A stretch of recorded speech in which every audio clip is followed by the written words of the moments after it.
10.000 con Jesús, sacerdotes. Queridos amigos sacerdotes, este domingo leeremos un fragmento del capítulo 10 del Evangelio de Marcos que va desde el versículo 35 hasta el versículo 45. Ahora bien, justo antes del fragmento que leeremos ha tenido lugar el tercer anuncio de la pasión que nuestro Señor ha hecho a aquellos que le acompañan, que son sus discípulos, mientras van camino a Jerusalén. El Evangelio dice puntualmente que ellos, ante este anuncio, estaban sorprendidos e incluso tenían miedo. Y Jesús les explica aún con mayor detalle que en las ocasiones anteriores lo que le va a ocurrir. Dice que será entregado a los príncipes de los sacerdotes y a los escribas, lo condenarán a muerte, lo entregarán a los gentiles, se burlarán de él, lo escupirán, lo azotarán y lo matarán, pero que resucitará a los 3 días. Repito, este detalle mucho más profundo de la pasión ayuda a que ellos se preparen mejor a lo que van a tener que vivir en Jerusalén.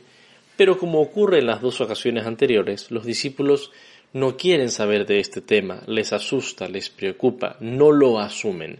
Y de hecho, si no se atreven a pedirle ni a preguntarle absolutamente nada sobre esto, sí se preocupan por otros temas completamente contrarios a la preocupación del Señor. El Señor les habla de lo que tiene en su corazón, la entrega de su vida. Mientras que ellos tienen en su corazón preocupaciones meramente humanas, no comprenden aquello de lo que el Señor quiere hablar. Y así comienza el fragmento que nos toca este domingo. Se le acercan Santiago y Juan, los hijos de Zebedeo, es decir, 2 de aquellos primeros llamados en el Evangelio con quienes el Señor tenía una confianza profunda. De hecho, eran también parte de aquel grupo que él llevaba en momentos especiales, como la transfiguración, como la resurrección de la hija de Jairo. Y bueno, estos 2 que tienen confianza con Jesús se le acercan. Pero repito, no para preguntarle de la pasión, sino con una petición. Se le acercan y le dicen: Maestro, queremos, por favor, que lo que te pedimos, eso nos concedas a nosotros, nos hagas. El verbo utilizado es el verbo poieo, que significa hacer. Y Jesús les dice inmediatamente: ¿qué quieren que haga por ustedes? ¿Qué quieren que les haga a ustedes? Se ve como el Señor está dispuesto a escucharles e incluso dispuesto a concederles aquello que ellos piden. E inmediatamente ellos hacen su petición en el versículo 37. Concédenos sentarnos uno a tu derecha y uno a tu izquierda en tu gloria, cuando estés en tu doxa, en tu gloria. Es decir, ellos que no han querido escuchar el tema de la pasión, tienen los ojos puestos en la gloria. Y la gloria que ellos esperan no es pues la gloria del Señor resucitado, una gloria de un reino que no es de este mundo, que es trascendente, sino la gloria humana, un puesto de poder. Estamos entonces delante de una percepción de los discípulos que consideran que la meta a la que se encaminan, si bien Jesús les dice claramente que la meta es la cruz, ellos consideran que la meta a la que se encamina su vida es una gloria terrena, una situación de poder. Bien, entonces, Santiago y Juan, y como veremos después todos los demás con ellos, tienen en su corazón una ambición grande de poder. Por eso quieren estar sentados a la derecha y a la izquierda. Estar sentados tiene como la visión del rey sentado en su trono, que sentado con autoridad domina, y aquellos que están sentados a su derecha y a su izquierda son pues aquellos que tienen poder, que reinan con él y ejercen como un poder en cierto modo vicario de Cristo, o sea del rey, y pueden por lo tanto mandar. Santiago y Juan están pidiendo poder, están pidiendo la capacidad de mandar, de dominar a los demás. Entonces, esto es lo que ellos tienen en su corazón. Para Jesús la meta es Jerusalén y la cruz, para ellos una gloria humana, un puesto terrenal. ¿Y qué ocurre? Jesús en el versículo 38 les responde de manera cercana, sin reprenderlos, pero sí categórica. Y les dice: no saben lo que piden. Jesús les ha dado oportunidad de pedir lo que desean, pero ellos no saben lo que piden. Es decir, no están pidiendo algo que realmente esté alineado con su identidad de discípulos, porque el ser discípulo de Cristo configura, pinta, por así decir, toda la vida del creyente y pinta también aquello que aspira, aquello a lo que desea. La vida de un discípulo de Jesús no debe ser para desear honores humanos, sino para desear configurarse con Él. Y por eso Jesús intenta redirigir sus corazones no a sus pensamientos y ambiciones, sino a Él. Y por eso les dice, no saben lo que piden. Pueden beber el cáliz que yo bebo o el bautismo con el que yo seré bautizado, pueden recibirlo, o sea, pueden bautizarse del bautismo con el que yo seré bautizado. Fíjense cómo ellos tienen su corazón en ellos. Yo quiero sentarme a tu derecha y a tu izquierda, y Jesús quiere dirigir su corazón hacia Él. Beban el cáliz que yo voy a beber, el bautismo con el que yo voy a ser bautizado. Santiago y Juan, estando convencidos de que Jesús les está poniendo simplemente un requisito para poder concederles aquello que piden, aunque sea un requisito aparentemente difícil, inmediatamente responden, podemos, le dicen con toda claridad, podemos. Aquí un detalle, cuando Jesús les pregunta si pueden beber el cáliz, el verbo que él usa es el verbo dunamai, que significa efectivamente tener capacidad, tener dunamis, tener fuerza y potencia para poder hacer algo. Entonces, tienen la fuerza necesaria para beber mi cáliz y ser bautizados. Y ellos responden inmediatamente y sin dudarlo en el versículo 39, dunametha, sí, somos fuertes, podemos, tenemos esa dunamis, tenemos la fuerza necesaria para hacer esto. Y Jesús, que con un corazón de educador y de padre, les dice, muy bien, entonces beberán el cáliz con el que yo voy a beber y serán bautizados con el bautismo con el que yo seré bautizado. Pero lo de la izquierda y la derecha no me corresponde a mí concederlo, sino que es para aquellos para quienes esté dispuesto. ¿Qué les está diciendo Jesús?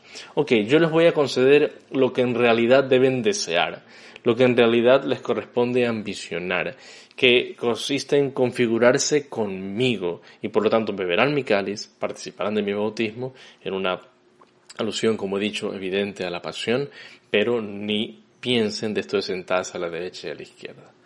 Parecería que se trata de algo que los discípulos Santiago y Juan piden solamente a ellos, que les interesa solo a ellos. Pero el versículo 41 nos deja claro que no es así.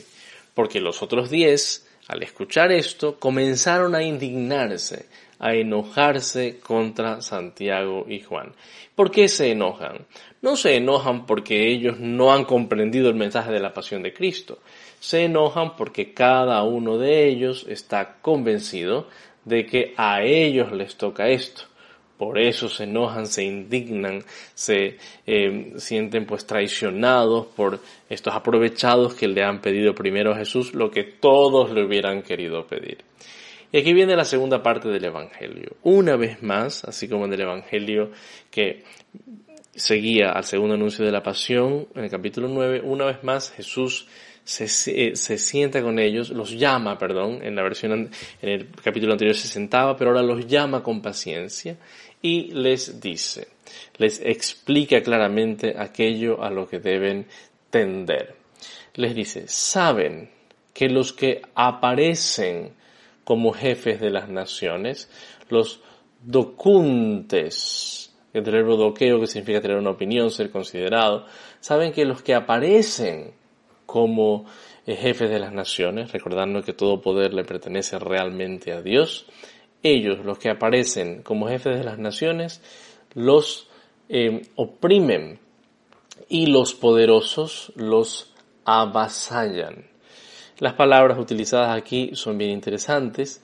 Se dice que los que aparecen como jefes de las naciones, los katakyureo es el verbo. Katakyureo, es decir, significa katakyurios, ¿no? Katakyureo.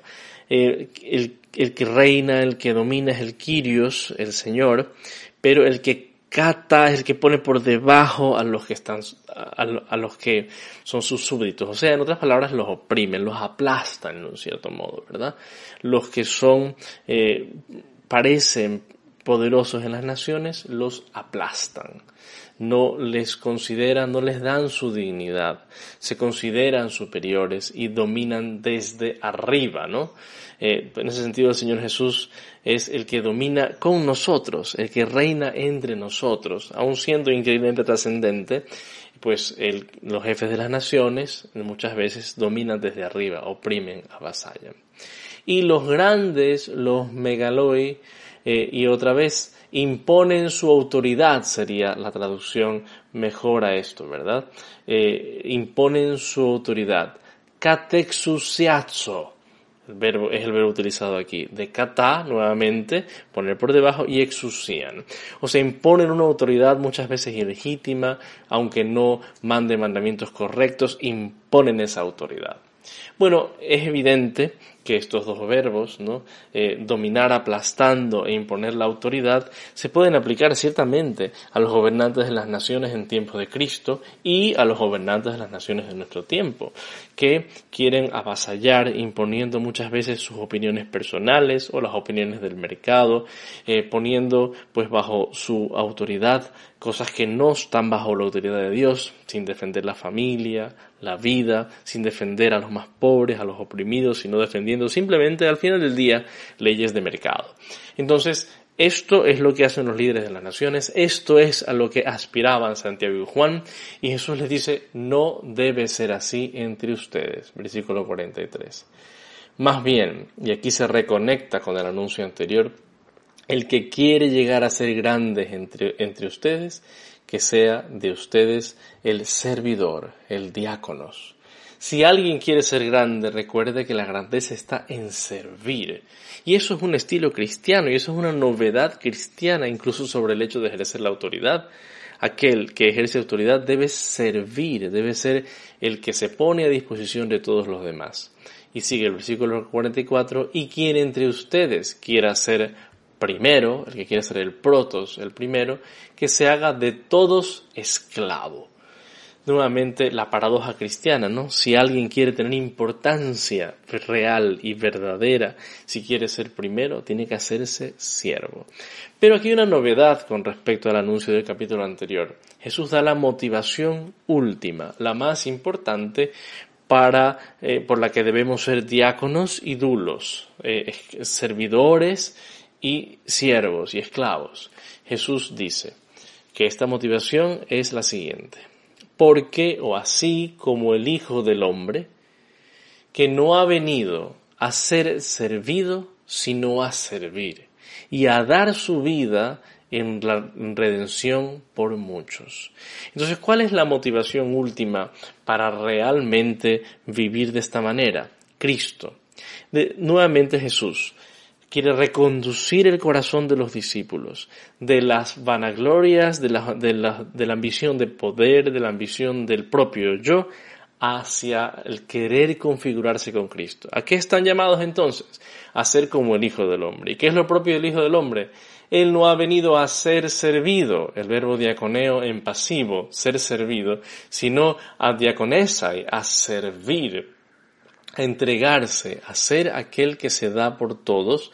Y aquí se utiliza la expresión liutron, de donde viene apoliutrosis, no redención, a dar su vida, entregar todo su ser para que otros puedan ser salvados, en rescate, para rescatar a otros, a muchos. Bueno, pues esa es la misión del cristiano. Por lo tanto, nos viene muy bien con este evangelio preguntarnos qué ambiciona nuestro corazón, qué deseamos. ¿Realmente queremos el primer lugar? ¿Tenemos una ambición de figurar sobre los demás, de imponernos a los demás, o queremos servir? Y lo bonito es que se puede servir en el último lugar, se puede servir en el lugar menos importante, entre comillas, a los ojos de los hombres, como también se puede servir desde los puestos de más alta autoridad. Que nuestra ambición sea servir como Cristo, sea configurarnos a Cristo, sea ser otros Cristos. Que Dios les bendiga.